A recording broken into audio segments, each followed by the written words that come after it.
This is going to be India's decade. That is the hypothesis that Morgan Stanley sets out in its blue paper. It says that India is set to become the world's third largest economy by 2031 and also the third biggest stock market before the next decade. Well, to take us through the assumptions made, the projections and the forecasts put forward in this research paper, joining us now is Ridham Desai, Head of India Equity Research and India Equity Strategist at Morgan Stanley. There are several factors, several reasons why Morgan Stanley believes that this is going to be India's decade for the taking. Chief among them are the fact that we are, of course, going to enjoy the demographic dividend, the demographic advantage, which, of course, has been something that we've been talking about. The other trends are, of course, decarbonization, deglobalization, and digitalization. So those 4 Ds is what Morgan Stanley believes will be the pillars on which the Indian economy is poised to grow and, in their words, see a seminal shift over the next decade. Let me just take you through some of the key assumptions that Morgan Stanley is putting forward in its report. Morgan Stanley believes that India's GDP is likely to surpass $7.5 trillion by 2031. That is more than double the current levels, making it the third largest economy, and add about $500 billion per annum on an incremental basis over the decade. Joining me now to talk about why he believes that this is India's decade for the taking is Ridham Desai of Morgan Stanley. Ridham, many thanks for joining us here on the record. Always a pleasure. Appreciate you joining us. You know, over the last 12 months and more importantly, over the last few months, I've had several conversations with CEOs, both global and domestic, who believe that this is not just India's decade, but perhaps could even be India's century. I won't go as far as that. Let's stick with India's decade for the taking. Just 24 hours ago, the CEO of HSBC India, Hitendra Dave, said that this is our decade to use or lose. You believe that this is going to be our decade to use, Ridham. Let's understand from you what makes you as bullish as you are this time around. Hey, Shireen, thank you so much for having me. So I call this, it's a quintessential self-help story. India is helping itself probably dominate the world. It's already hazardous to forecast a decade, so I wouldn't go beyond that. But I think India has done a lot of heavy lifting over the past few years, especially over the last 4 or 5 years. And we did get interrupted by COVID, but we're now coming out of that, and all the labor that we put in terms of policy and other things are now bearing, I think, fruit. There are also a few things happening globally that are helping us. So it seems like a sweet spot for India. In fact, as we highlight in the report, stunningly, India could account for 20% of the growth that the world will generate over the next 10 years. So it's a very, very big shift. India has grown quite well over the past few years, but its share in the global economy is changing in a very dramatic fashion. In fact, as you mentioned, 3.5 trillion going to over 7.5 trillion, which means to date, over 100 years, we've added $3.5 trillion to our GDP. In the next 10 years, we'll add more than that. So imagine what that change is going to bring about. So lots of things happening. If I were to summarize it, I think there are 3 big pillars to these shifts that are taking place. One is offshoring, which is essentially India's becoming the office to the world and incrementally the factory to the world. So we're kind of benefiting from what the Morgan Stanley view is the multipolar world thesis. We're moving away from a bipolar world, which is dominated by the US and China. And India is eating away into China's share of manufacturing, helped by the government's production-linked incentive schemes, as well as the corporate tax cuts that happened in 2019.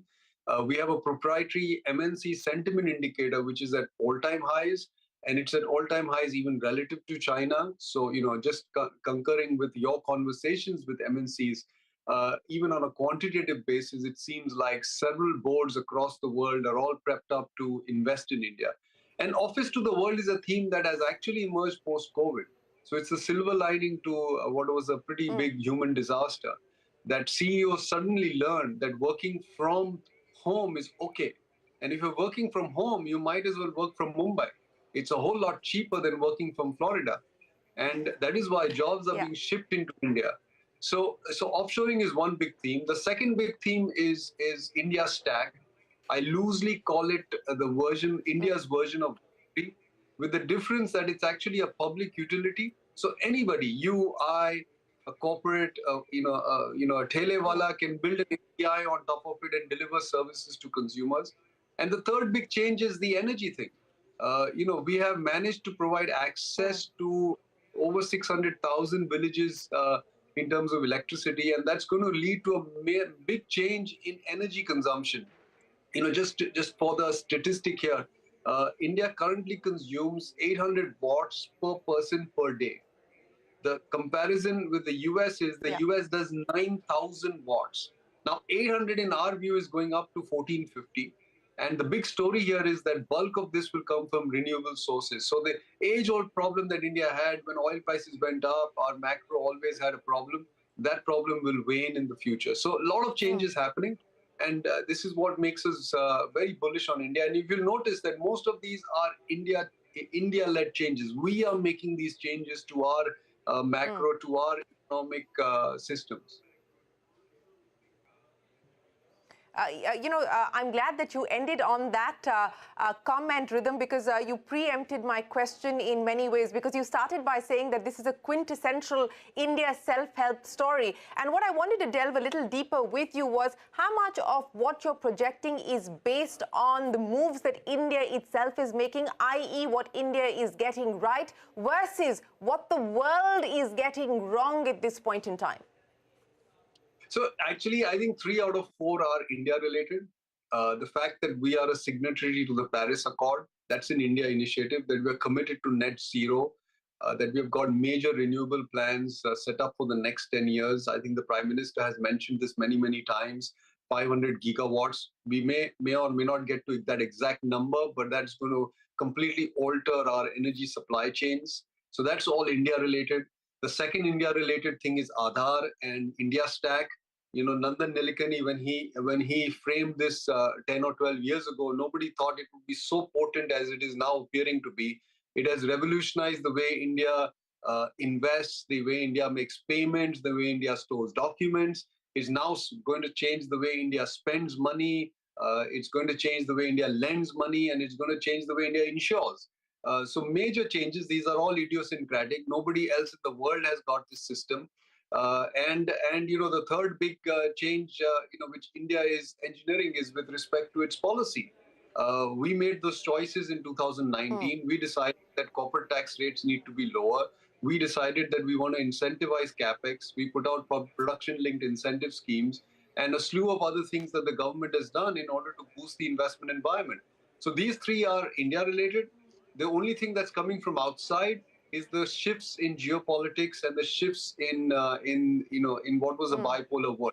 And that's happening because of China plus one or Europe plus one. So that we don't control. But 3 out of the 4 factors that are driving this are India. Well, speaking of India, Ridham, and I know that a lot of people are going to be wanting to hear what you have to say as far as the stock market story is concerned. So let me get you to delve a little deeper on that. In the report, you talk about a quintupling of stock market investors from the current 62 million up to about 300 million. And that in a way captures the mood across equity markets and the momentum that's been built around the equity culture. Why talk about the decade? Let's get you to talk about when you believe we're going to be at the all-time highs. The expectation is anytime soon. Yeah, Shireen, actually, I hate to go into these all-time high things, but yeah, we are not very far away. I think it depends on what the US markets do.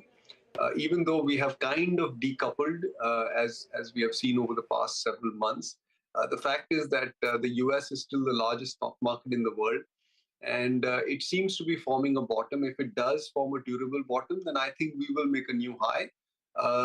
That's still to be seen. It's not our central case because the US is still struggling with inflation and with earnings.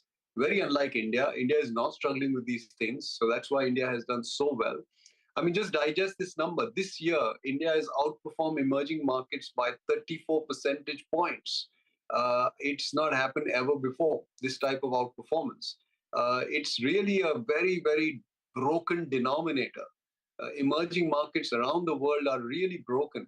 And India is therefore looking so good on a relative basis. But on an absolute basis, the market has not really gone anywhere.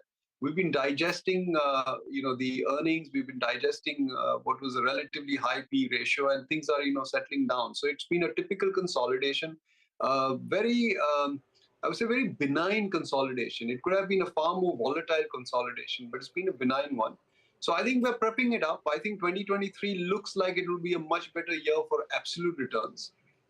So yeah, let's look forward to that, and hopefully we can make a new high soon. Yes, that is the expectation, and that certainly is the hope at this point in time. But, you talked about the benign consolidation, Ridham, and while you've just outlined your bull case for India over the next decade, as far as the markets are concerned, outside of the external factors like what the Fed is likely to do, and we will know later tonight, but what could be the near-term triggers as far as our markets are concerned?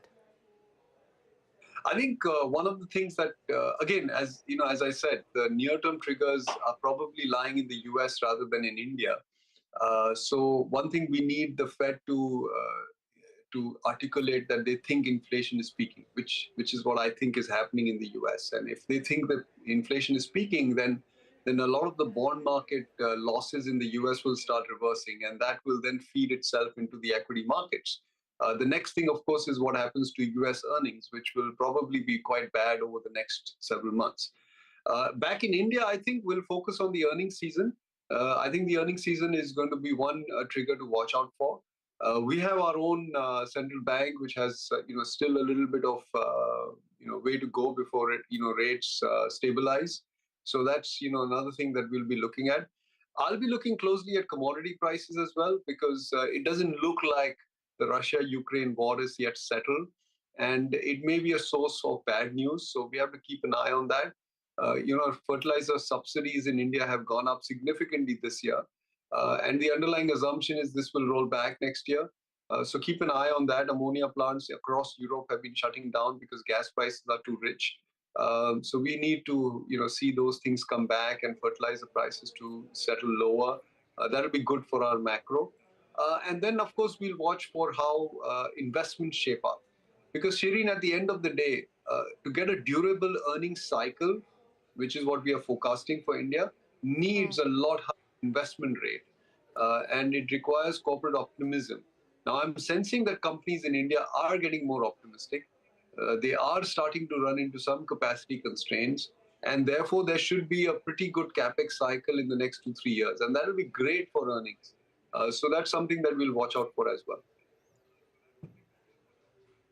Yeah, and that wait has been on for a while now, Ridham, in terms of the private capex cycle turning, and it currently continues to still be the government that is driving capex. So we will have to wait to see, as you point out, perhaps over the next 2 to 3 years. But I want to focus a little bit on the manufacturing story, because that is something that you feel particularly confident about. We were stuck for over a decade, at about that 11 to 12% percentage of GDP as far as manufacturing share is concerned. Currently at about 15%. You believe that we have the potential and the ability to go to about 20% over the next decade, in light of the many factors that you've just spoken of, including, of course, the multipolar thesis playing itself out in the China Plus One advantage being enjoyed by us. How confident do you feel of being able to break out of this manufacturing range that we've been stuck in for over a decade plus?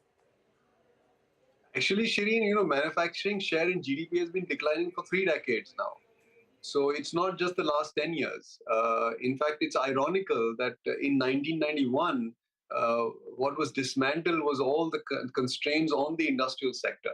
All the reforms surrounded the industrial sector, whether it was relating to pricing, capacity approvals, supply of resources, etc.